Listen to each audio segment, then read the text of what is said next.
তারা সবাই আমরা একটা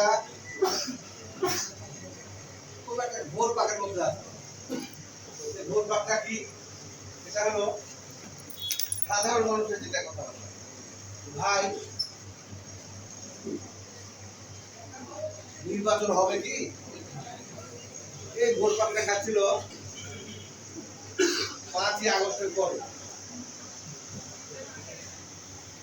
5ই আগস্টের আগে কি হতো?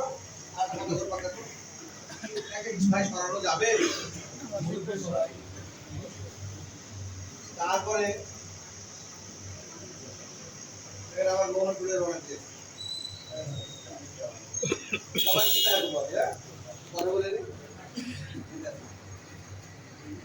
তো তারপরে যখন আমাদের ভারপ্রাপ্ত চেয়ারম্যান মহোদয় আমাদেরকে পাহারাদার বানিয়ে দিল, তুমি বললো কি যে